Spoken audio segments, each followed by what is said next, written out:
Okay, let me welcome you all to our Friday seminar. We have a very special speaker today, Ashish Jha. Um, he is a world-renowned expert on pandemic preparedness and response and on health policy research and practice. He distinguished himself first with his groundbreaking research around Ebola, and as certainly as American audiences know, television audiences know, is now on the front lines of the COVID-19 response as well. Um, he joined us 6 months ago, roughly 6 months ago, on September 1st, as a dean of our, as the dean of our School of Public Health after 16 years of teaching at Harvard, at the T.H School of Public Health at the Harvard Medical School, and was the director of the Harvard Global Health Institute, which perhaps was located at the T.H School of Public Health, right? Or it was a separate institute, could be. Um, um, Ashish was born in Bihar, Madhubani, Bihar. And as a 9-year-old, he migrated to Canada with his family. And then 4 years after that to the United States with his family, and has been in the US since 1983, took his bachelor's from Columbia and his MD from Harvard Medical School, went away to California, to the University of California, San Francisco for some time, and then returned to Boston and Cambridge. And now 6 months ago, he has joined us at Brown. Something I wish to say about his approach to public health research. In our various meetings, he has repeatedly emphasized that the best public health research is multidisciplinary, and it calls for the collaboration of scientists and social scientists. There are political issues, cultural issues, social issues, organizational issues. All of those are absolutely necessary to understand when one does public health research.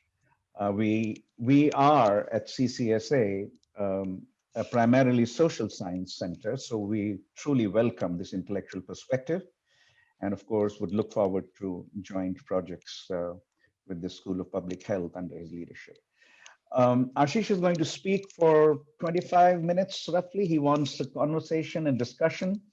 The questions you have should be sent to us through chat, and I will pick up the questions for his responses. And so let's start. Let's welcome Ashish Jha. And the topic is COVID-19 in South Asia. Great. Thank you, Ashu. So good afternoon, everybody, for those of you who are on the East Coast and wherever else you may be. It is really an honor to be here. And my topic is COVID-19 in South Asia. It's going to be a little bit India focused, so I apologize for that. But part of my goal is to have the conversation, or me talking at you only for 20, 25 minutes, so that there's plenty of time for discussion and we can talk about all the gaps that I have missed. I go speak in front of lots of audiences, and I have my prepared set of, beliefs and ideas about what's going on with things. And I'm going to do something a little bit differently today. Because I'm among colleagues, I want to have a discussion, because I actually find what is happening with COVID-19 in South Asia to be puzzling. It puzzles me in a bunch of ways. And what I want to do is I want to think out loud what I know and what I don't know.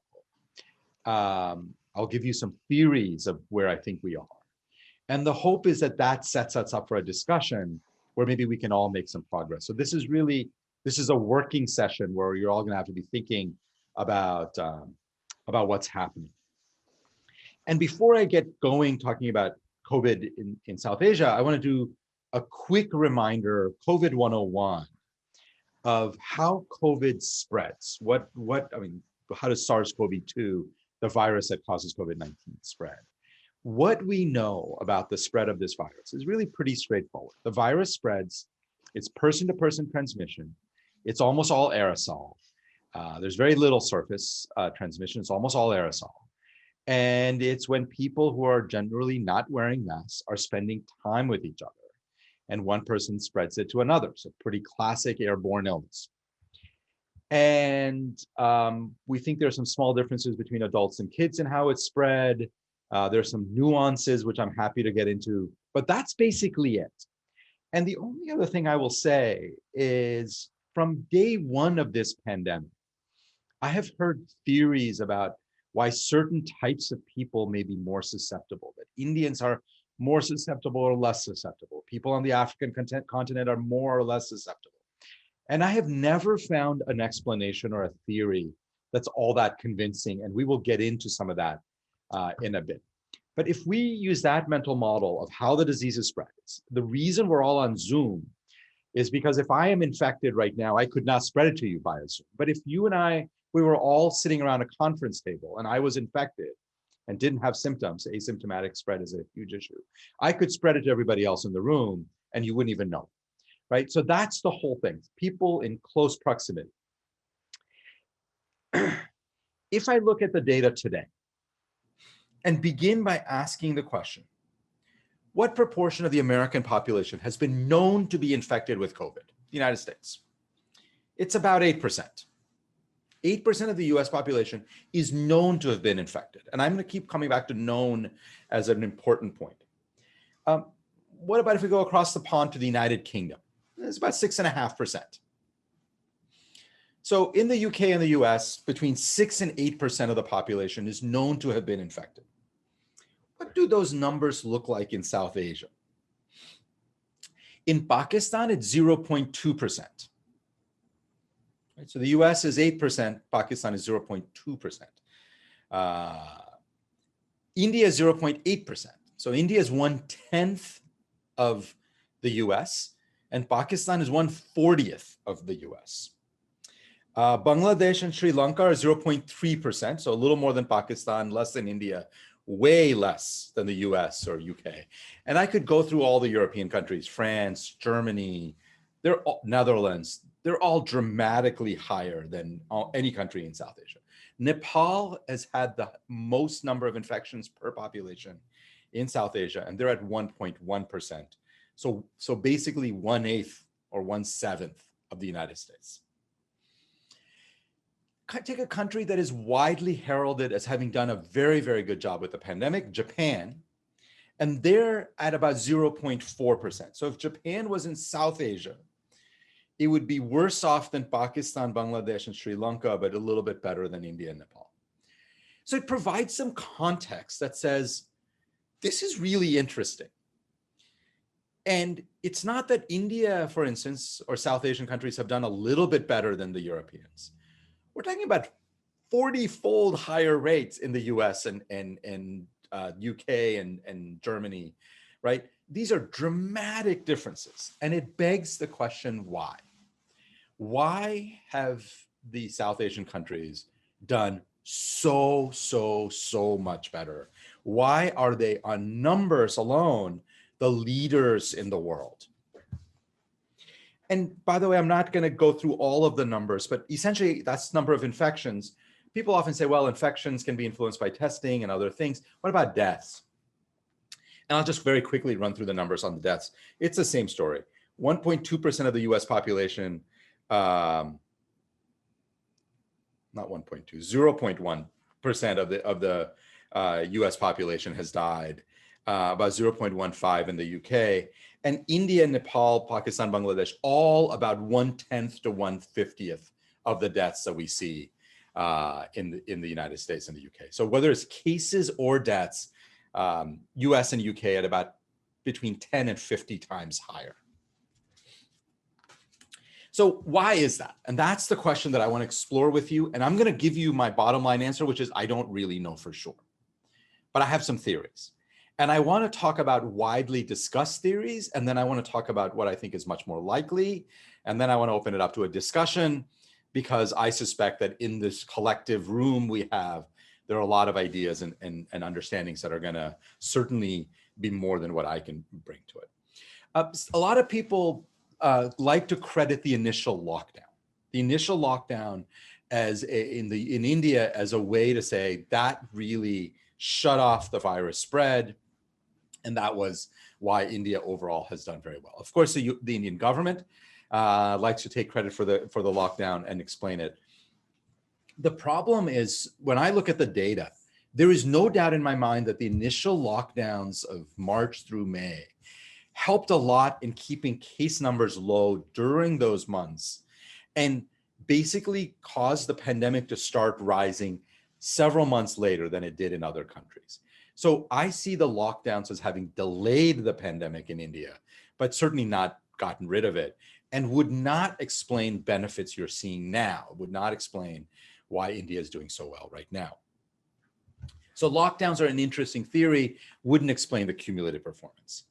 The theory I hear most is around natural immunity. The idea that because Indians are exposed to so many other viruses on an ongoing basis and have had so much experience with respiratory viruses, that they have a certain level of natural immunity. There's been a whole series of studies to try to get at this and has found no evidence so far to support it.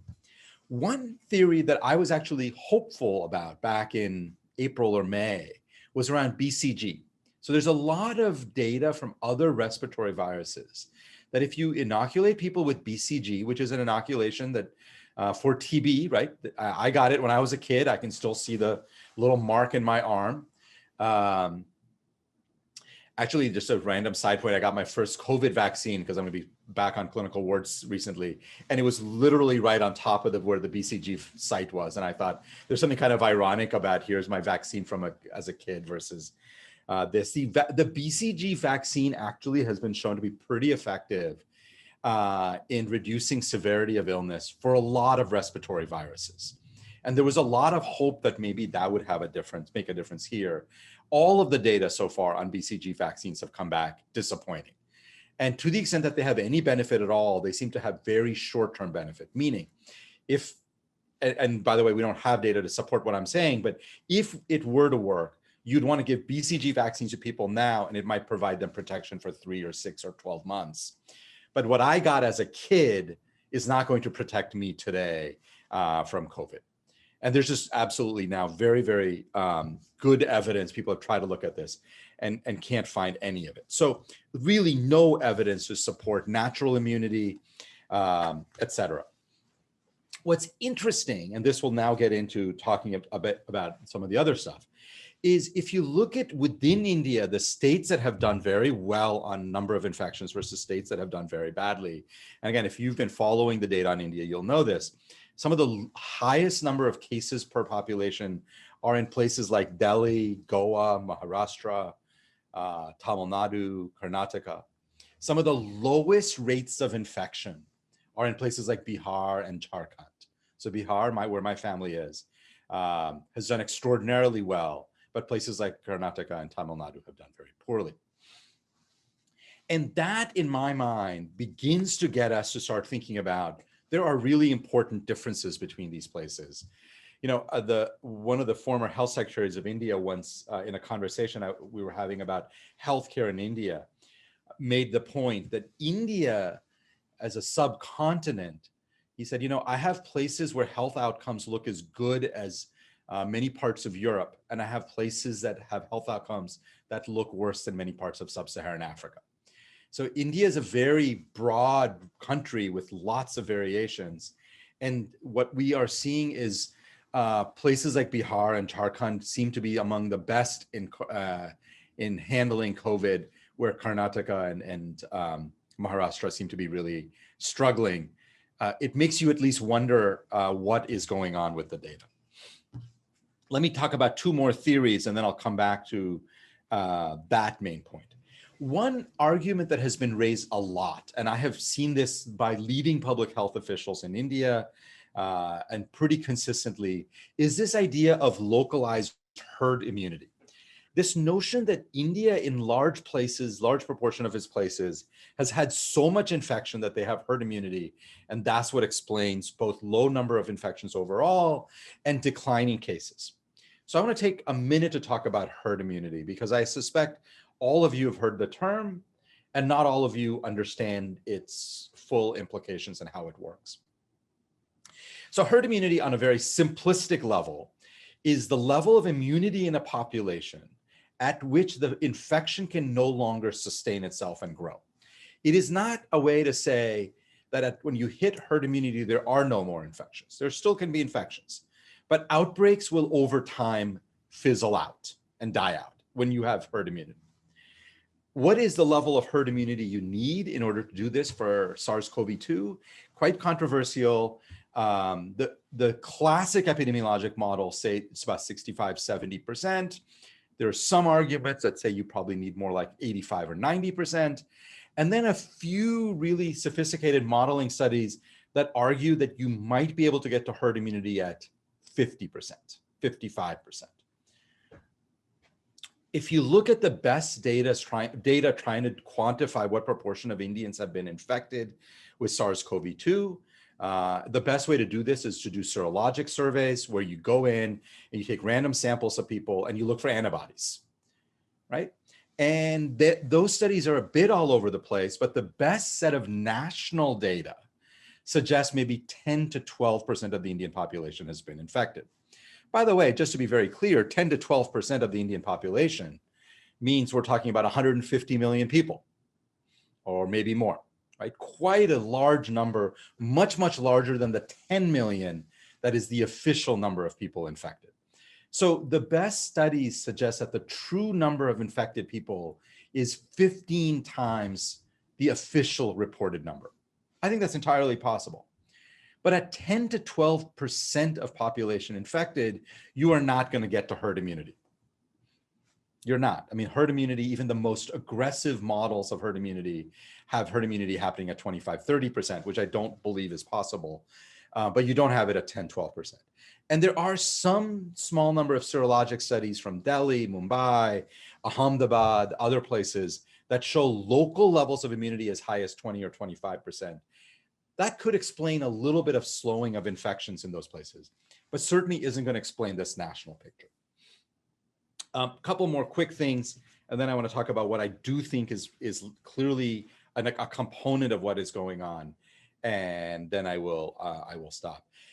Another argument, and by the way, these arguments have been made by a series of political leaders, public health leaders, and I've sort of tried to accumulate them and really try to go through what we know about them. Another argument that's been pretty consistent is India's performance or South Asia's performance is due to its younger population. So why would having a younger population matter? Younger population certainly has lower death rates, so that might explain the much lower number of people dead. Younger people are also more likely to have asymptomatic disease, and we think maybe 20% of people in general have asymptomatic conditions, asymptomatic disease. Maybe with India's younger population, that number might be 25 or 30%.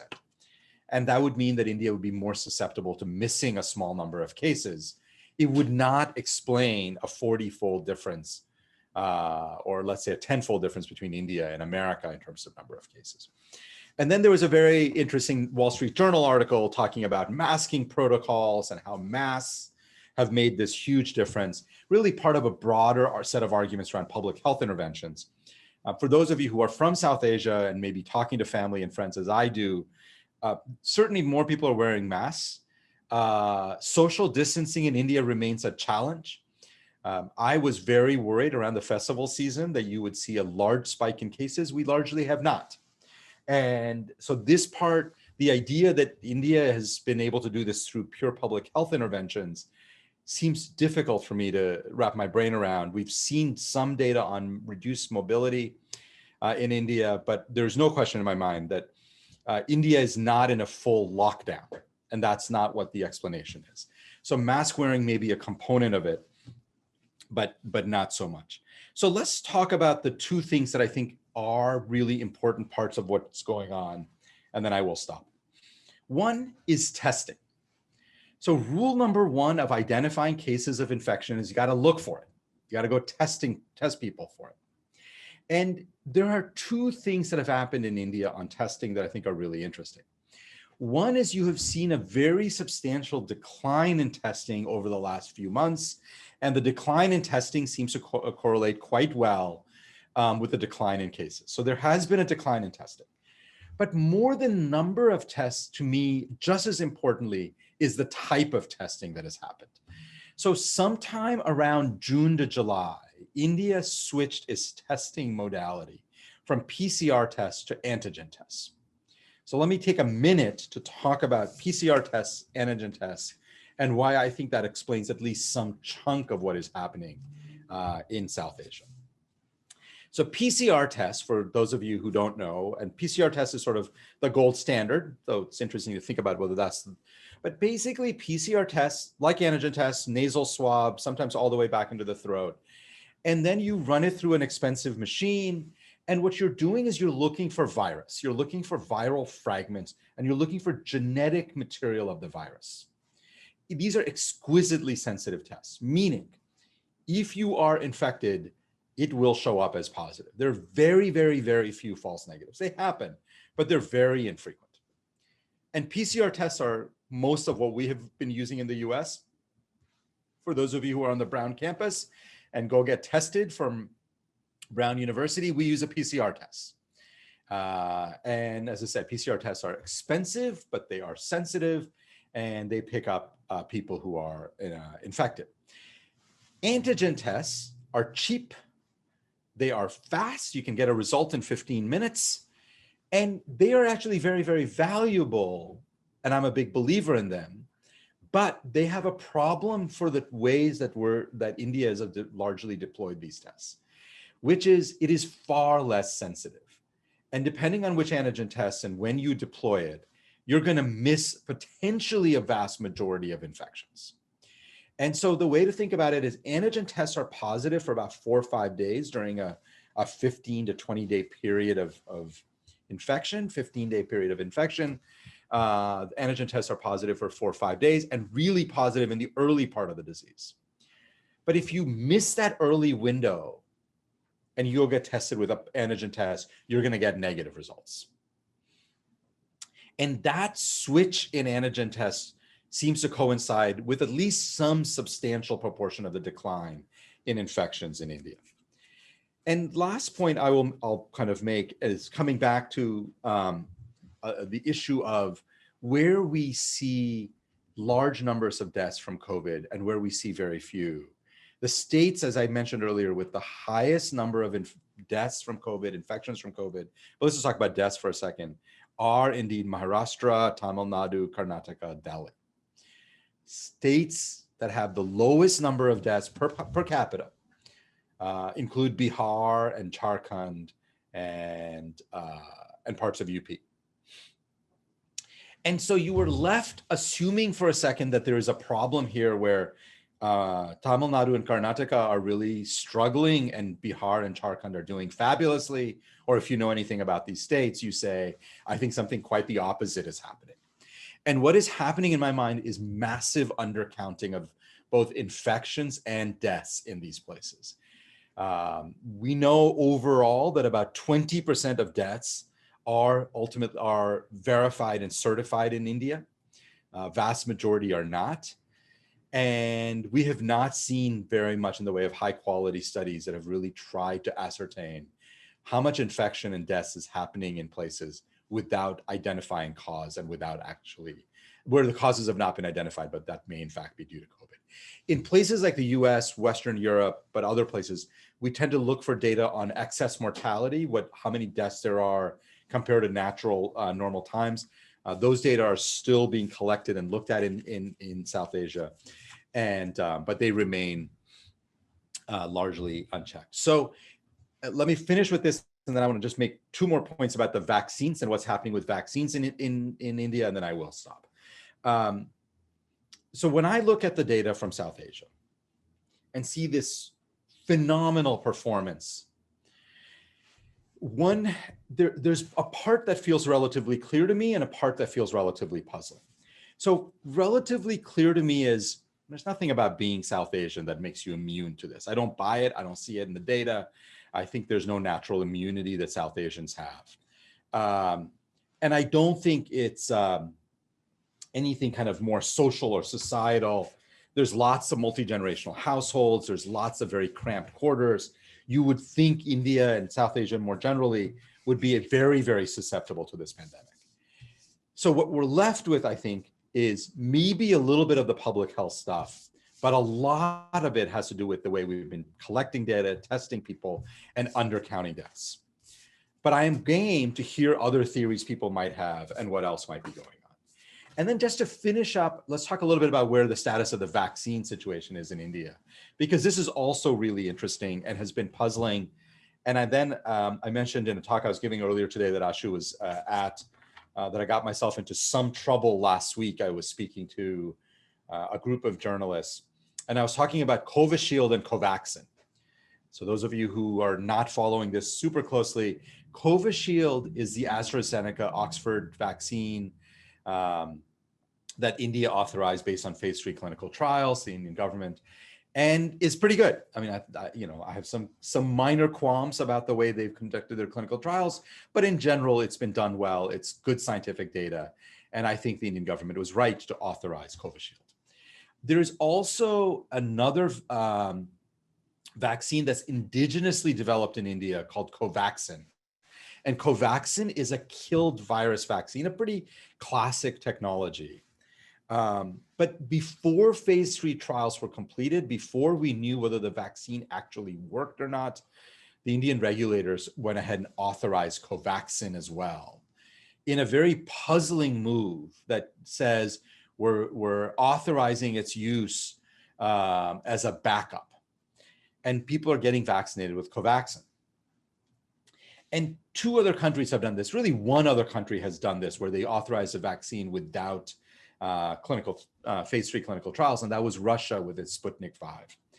And so last week on several Indian television shows, I basically made the case that I thought this was unacceptable. India should not have done this, that the Indian scientific community should be holding itself to the same standards of the Western European and English and American scientific community. And the idea of authorizing a vaccine without phase 3 trials is puzzling. So then, of course, I got asked the next obvious question, which was, somebody said, so if you were in India, would you take the Covaxin?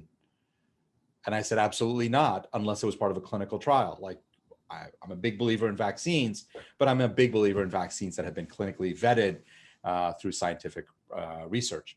And as you might imagine, the blowback to that comment has been quite substantial, but I stand by it. So as I look forward to what happens with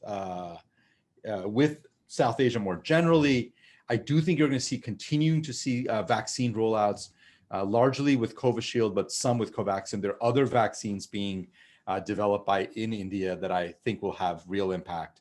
But India is in a funny spot right now because the number of infections are way down. A lot of it, I think, is undercounting, but clearly not all of it. Some of it may be public health measures, but some of it is still unclear to me. And one of the things I'm hoping we can do, especially for those of you who have experience in South Asia, but even if those of you who don't, is to have a discussion about why is it that South Asia is doing so much better than everybody else? How much of it is really data and counting, and how much of it is other things, and what's the evidence and data? And that's, I think, where we find ourselves. This is, again, one of the more puzzling situations in the world. I can look at almost any other country in the world and have an explanation for what's going on. But I look at the data from South Asia, my own, where my family is from, and I find a lot of it puzzling. So let me maybe stop there, Ashu, and hope that we can now have a robust conversation about where we are and how to make sense of it and how we might move forward. And you're muted. Yeah, can you hear me? All right. Yes. Let me start off the discussion part with 3 questions for you. First is death rates versus infection rates. I think it's clear that it is hard to hide fatalities and deaths and easier to underreport infections. So deaths are probably that's might be slightly undercounted, but one would rely more heavily on or believe the death data, the fatality data, much more than the infection data from South Asia, and certainly, I mean, I can speak more confidently about India. So, how do you come out on that?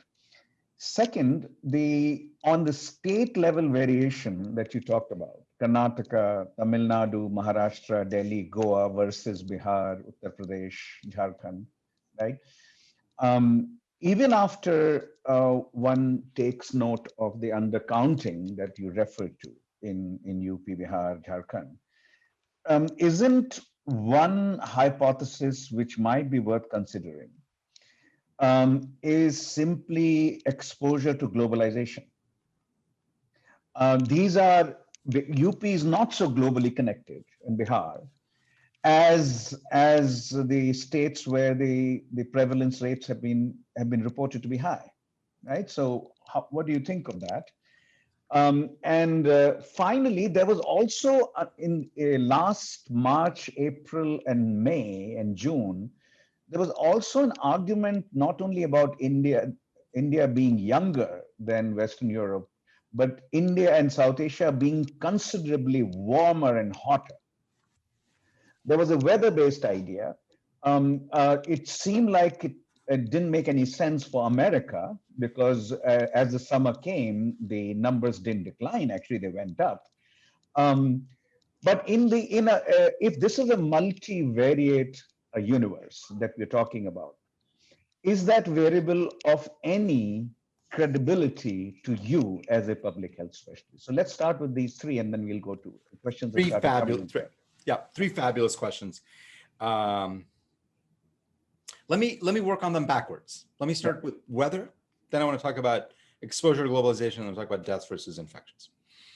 So first question is, does seasonality matter for this virus? The short answer is yes, it does. I think there is reasonably good evidence that seasonality matters, that the virus spreads more efficiently in colder, drier air. And that is part of the reason we've had such bad outbreaks in the Midwest in the United States in October and November. Part of the reason the Northeast did a little bit better over the summer. Mm-hmm. So that all helps. But the question is, how much does seasonality matter? And if we're building a multivariable model, is this a small, medium, or large effect?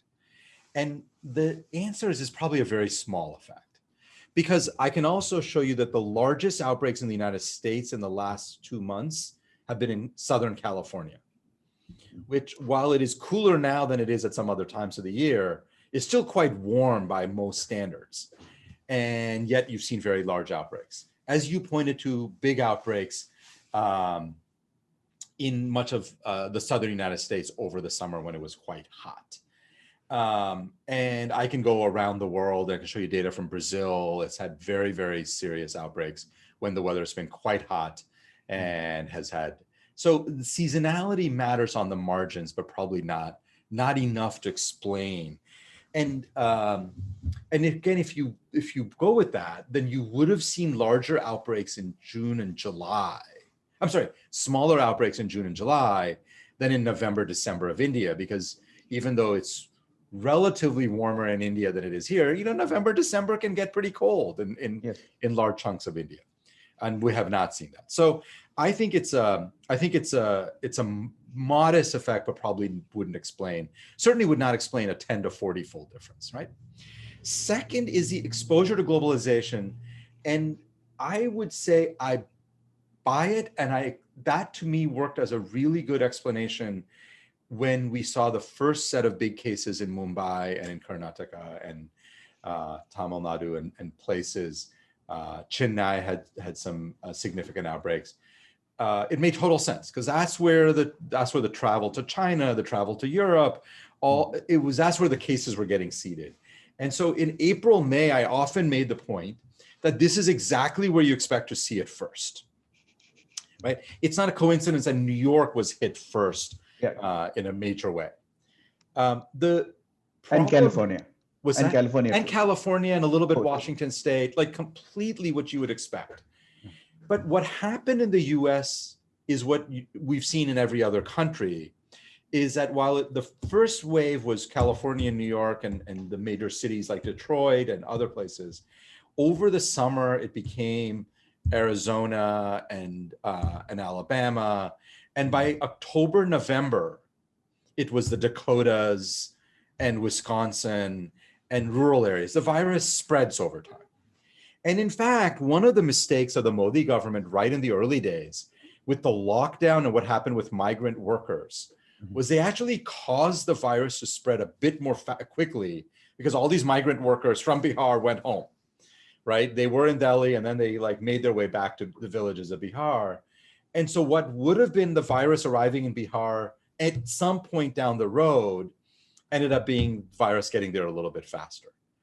But what is interesting is that the virus took off a lot in places like Bihar and everywhere else over the summer, but by the fall and winter, it seems to be gone from even there, and now it's lower levels. So that part is harder for me to understand now, this far into the pandemic. It made a lot of sense in the early days. On the issue of deaths versus infections, you're absolutely right that one of the things that we've often talked about is you got to look at deaths because it is harder to hide. The complexity on this, and this is a part I don't fully understand, is differential on deaths is almost as big as it is on infections. So, when I said that the infection rates are 40 times higher in the US than they are in Pakistan, it turns out mortality rates are actually even a little bit more so. And some of it can be explained by age variation, but 40 times, like that's not an age effect. So in the multivariable model, I think there is, that outcome still has such a large gap that needs, there's still some missing variables to explain what's going on. In the chat, there are several questions about Kerala, Prerna, Patrick, and others as well. So let's start with that. So Kerala is among the most globalized. Yes. There was a point at which 25% of the state's income was coming from remittances from the Middle East. Yep. It's among the most globalized. It also has one of the best systems of counting, right? Counting is much, undercounting rates are widely believed to be very low in Kerala. Yep. Kerala, the statistical systems work much better. So even in Kerala, says Patrick, the fatality rates, where the counting is very good, fatality rates in Kerala are 10 to 15 times lower than in the United States, despite a very globalized nature of the Kerala economy. Any thoughts about Kerala that we've not touched upon yet? Any thoughts that come to your mind as a public health specialist? Yeah, I have two, but I'm really open to ideas. One is Kerala's numbers are higher than they are in many other parts of India, which goes really along with, which maybe initially because of globalization, but I actually think it's because they're doing a much, much better job of counting. Their public health surveillance systems are much, much better than many other places. So Kerala to me is like another really good example of places with good data systems and good public health will actually end up looking worse than places with worse. The other thing that is that Kerala actually did a very good job in the early days with disease control. Like when there were outbreaks, they did a fabulous job with testing and tracing and swamping out cases. So one of the reasons maybe that Kerala actually just has had a good public health response that's been far more, US is always a funny one to compare to because the US response has been, something sort of nothing short of a disaster. So Kerala is one of the places that gives me hope that actually it may actually be a lot of public health doing a good job, and they may be closer to the truth And that's why they've just done much better. But I don't know. I have much more thoughts beyond that. But there is pretty good data on Kerala that they've actually done a very good job on testing and tracing and isolation. There is one more set of questions in several chat interventions. That is rural versus urban. And the claim here is that, or the idea that is being probed here is Bihar, are Bihar numbers lower, or UP numbers lower, Jharkhand numbers lower, Madhya Pradesh numbers lower compared to Karnataka, Maharashtra, Tamil Nadu, is because these are much more, significantly more rural states. Yeah. How do you come out on urban versus rural? Yeah. And I'm loving these questions, but I'm going to be curious what other people think, including Ashu, what you think, obviously. So there's no doubt about it that there is fewer facilities for testing, less attention kind of paid to some of these things in rural Bihar. I think about not just the district village of, district kind of Madhubani, but I think about my ancestral village. There's nobody doing any testing around there. And so lots of rural areas of Bihar and UP absolutely is a contributor to why we see these differences across states. The question that has been raised often is, well, will rural areas be spared? Will the number of infections actually be meaningfully lower?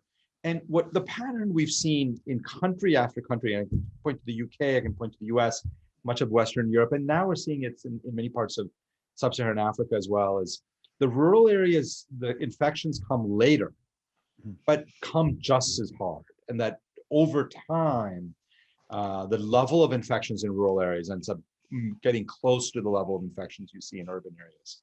It just takes longer and is more spread out.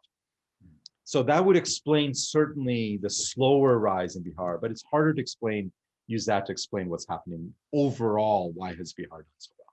But the other point about rural India is that the density rate is lower compared to urban. Now, in that multivariate equation, multivariate model, would density rate be not a variable? They are all playing some role, but would that be a significant variable in the multivariate equation?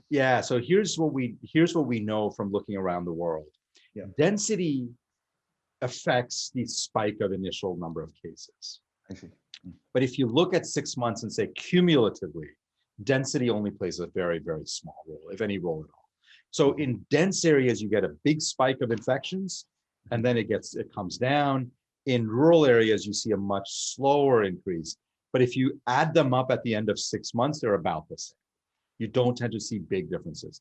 And again, I'm mostly basing that on what we've seen in the US and what we've seen in Western Europe, that over time, rural areas end up being hit in terms of proportion of population infected, almost as much as more dense areas.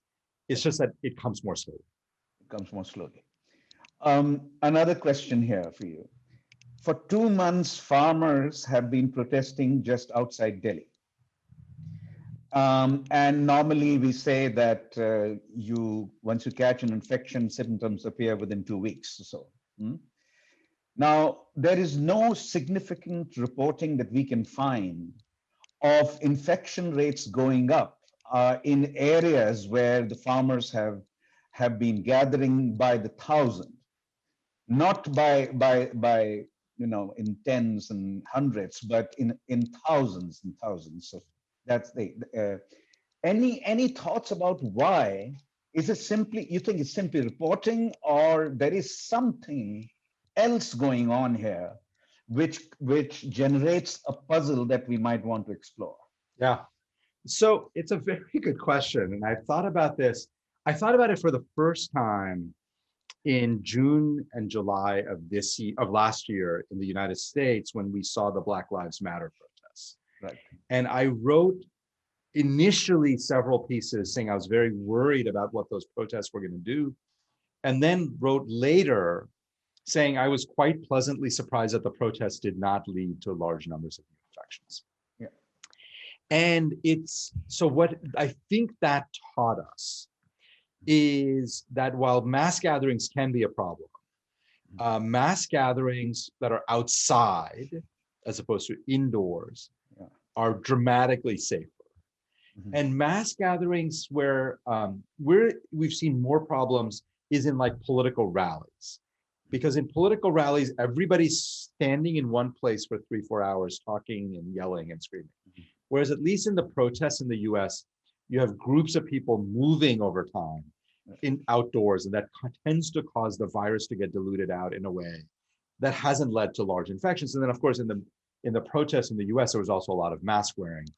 Um, I think I'd want to apply that framework to thinking about what's happening with the protests with farmers. At least in the photos I've seen, I haven't necessarily seen a ton of mask wearing among the farmers, maybe a little. Um, but maybe it's just the protests outdoors. And again, outdoors so much safer than indoors that may be part of why we haven't seen a big impact. I see. Let's see some more questions. Here is one that came very early on. And I think this is something on which you've spent some time recently. What do you think? What is your main concern about the variance of late? What is the available research saying or past experience saying about what does it say about the variants, the Brazilian, the South African, the UK, etc.? And what might be its implications for India or South Asia? Yeah, yeah. Um, so let me actually punt on the variant question for half a second. Um, Trying to think of the best way. There are 2 points I want to make, and I don't know which order to make them, so it doesn't matter. I'll just make them, and I'll make them both, and then we can figure out how to tie them together.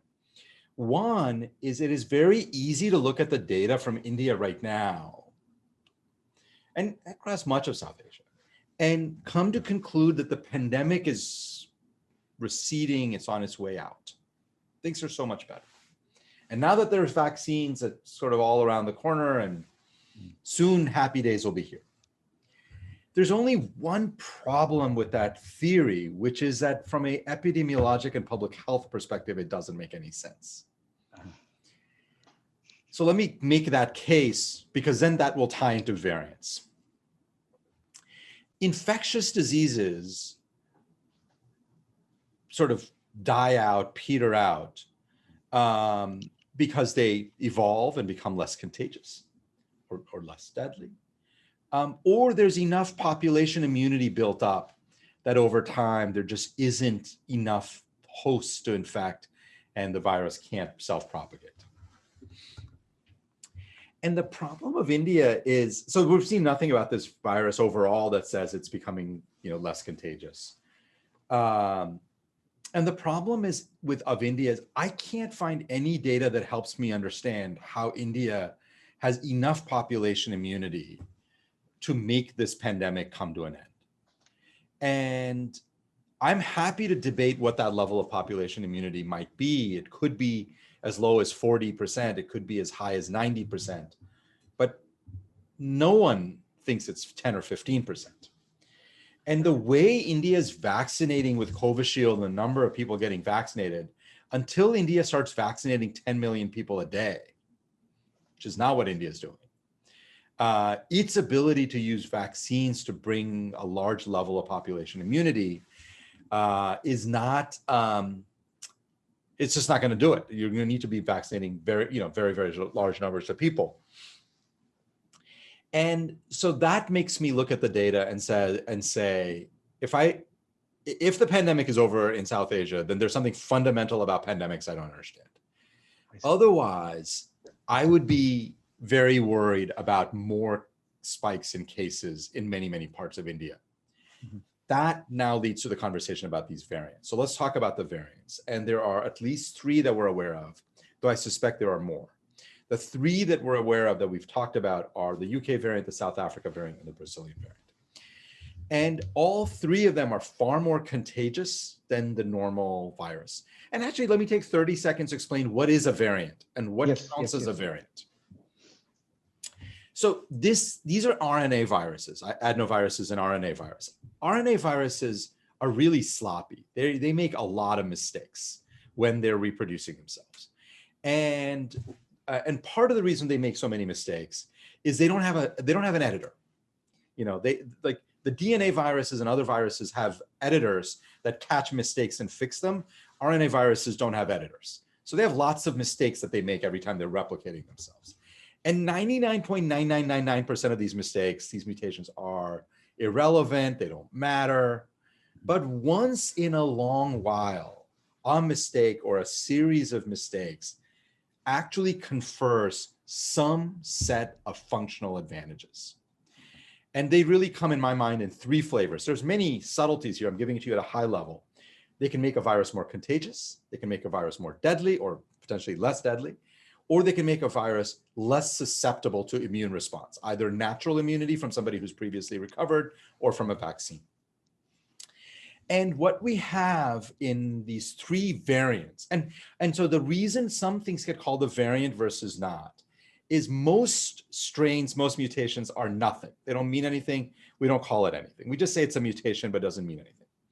But when something has functional advantages or functional differences, that's when we call it a variant or a new strain. And there are three new strains of this virus that we're aware of, and there are probably more. Again, the UK, South Africa, and Brazil. And here's what we know about all of them. The UK variant is clearly much more contagious, probably about 50% more contagious. That's a lot. Mm-hmm. It may be a little more deadly, and there's some controversy there. And it is not any less responsive to the immune response that we have. And so the vaccines that we have right now will work beautifully against the UK variant. The Brazil and South Africa variant, but particularly the South Africa variant, looks to be somewhat more contagious, but they both look like they probably will do a better job evading our immune response. And that means they increase the likelihood that someone who's been previously infected can be infected again.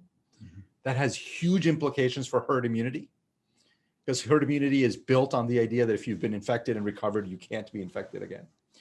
And there is reasonable evidence that our vaccines are less effective against these two variants. And these variants, we have some cases of UK variant in India. There is no reason to think that the South Africa variant and the Brazil variant will not find itself in India. And in India, they will find a large number of susceptible hosts. And my expectation is that you're going to see them and you're going to see them take off, and you're going to see them potentially cause a lot of new spikes of cases and deaths. So I think India remains very susceptible to these variants, and I remain very worried about what kind of impact they're going to have. And there isn't any data that I know of about whether the AstraZeneca vaccine, the Covishield that India is giving, how effective it is against these variants. One personal question has come from Rayashi Batula. I think she's in Delhi. Should I warn my family against getting Covaxin? Do you think it's actively harmful or simply ineffective? I don't think it's so. Let me put it this way. Short answer is I don't know, and that's the problem. I do know about Covishield. I do know about Moderna and Pfizer. I don't know about Covaxin. I'll give you my best guess, and then I'll give you the problem with the fact that I'm having to guess. Mm-hmm. My best guess is it's probably pretty safe. And my guess is it might even be effective. But this is not how we do things. We don't give out vaccines because Ashish Jha guesses that it's probably pretty safe and hey, it might even be effective. We actually have a process by which we're supposed to sort this out. So I guess I would say if you have a choice, to me, it's a no-brainer, get the Covishield, not Covaxin. Mm-hmm. If you don't have a choice, I would just probably hold off on getting any vaccine until there's more data on Covaxin. There will be other vaccines available in India over time as well. I guess if there's a real urgency to get a vaccine, you could get Covaxin, but I certainly wouldn't count on protection from it because I have no idea how much protection it offers, if at all. Mm-hmm. You made the case that India will have to start thinking about vaccinating 10 million people each day in order for the mass vaccination program to be sufficiently effective. And you also are doubtful that uh, vaccination on that scale can be mounted. Um, India, perhaps India's public health systems, I think you're saying India's public health system don't have the capacity to vaccinate 10 million people a day. Um, what is the uh, what is the reason for your skepticism about India's likely inability to vaccinate 10 million people a day? Yeah, so let's actually talk about why I came up with that number. And we could talk about 5 million a day would be fine. But here's the thing, right? India has about 1.4 billion people. And if you're going to get to herd immunity on this virus, you probably want to have vaccinated at least a billion of them, if not more. Ideally 1.1, 1.2 billion of the 1.4. Let's say it's 1.2 billion. If you do 10 million a day, that's going to take you 4 months. By the way, no one can do 10 million a day because we just don't have the vaccine stockpiles. And so if we go to 5 million a day, it'll take you 8 months. And if you go to 1 million a day, it'll take you 40 months or 3.5 years. I don't think anybody wants to take 3-4 years for India to get a herd immunity from this virus. And so I picked a pretty aggressive number that would say we could do this in 4 or 5 months. But even if you said, Ashish, that's unrealistic, we don't have the vaccines. If you said, I want to have India largely vaccinated by the end of 2021, that's 10 months, right? That's about 300 days. You're going to have to do over 3 million a day. There are going to be problems of vaccine stockpiles.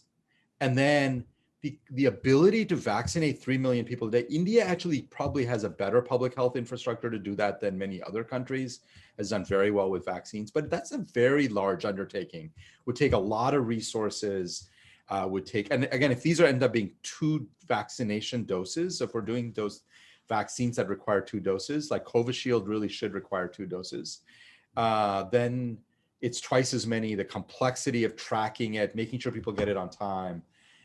I'm not saying it can't, it's just no country in the world that kind of vaccination that fast. I see. Let's see whether we have time for maybe 1 or 2 last questions.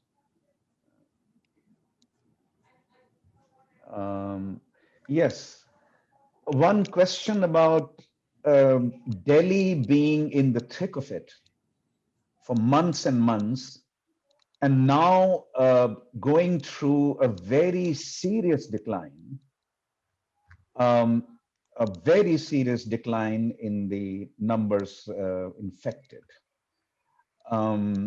Even though this was, and it's been going on for several weeks now, these are still winter months. December and January in Delhi, whoever has lived in Delhi knows that it can be quite cold. Can be quite cold, yeah. With no insulation, certainly, right? So, any tentative thoughts on why you would get this kind of behavior by the virus? So Delhi is the one place, I know I just spent the whole last hour saying, I don't believe the people who are claiming that India has hit herd immunity. Delhi's the one place where there have been at least a couple of studies that show population immunity, proportion of people who've been infected, maybe as high as 25, 30%. Mm-hmm. And those are a couple months old now. So if that number were meaningfully higher, that could explain some part of it. But these are the puzzles of this virus in India. In some ways, in the pattern of what we understand about this disease explains quite effectively how this virus is playing out in almost everywhere. But India remains a little bit of a puzzle. My best guess on Delhi is maybe it's one of the few places where you do have 25, 30% of people previously infected. Maybe that number is even higher. And so some of the decline is from population immunity, but you really would have to postulate half of Delhi has been infected in order to explain the level of drops in the infection. And I don't know that we have any evidence to suggest that many people have been infected in Delhi before. Mm-hmm. One last question. It is actually 1 o'clock, so we should. It's time to. That's the time we had. Do you have another couple of minutes? No. Let me just See, I think let's do one more quick thing. Yeah. I unfortunately have another talk I have to get onto, but let's do one last Yeah, question. just one last question. Yep. So I'm one of the editors at Oxford University Press for the Modern South Asia series, and the University Press OUP editor who works with me got COVID twice. Once in July, and then over Christmas, had a horrible Christmas. Now, how do we understand something like this? So almost every virus that leads to immunity, there is a small proportion of people who can get reinfected, because immunity it's very, very rare for people to have 100% immunity after a disease. And the good news on this has been it's been very rare, the number of reinfections. Most of the reinfections have been milder, which is pretty typical of people with existing immunity. So what you're describing of your colleague is unusual in the sense that sounds like the second one may have been worse, which is Yes, very unusual. And it just is a reminder that the virus does not give us perfect immunity. It certainly doesn't last forever. And there's a lot we're still learning about the immunity response of these infections. So part of the reason I think we have to be very we can't be cavalier about how to think about how to think about getting people infected is there are reinfections and they can be serious.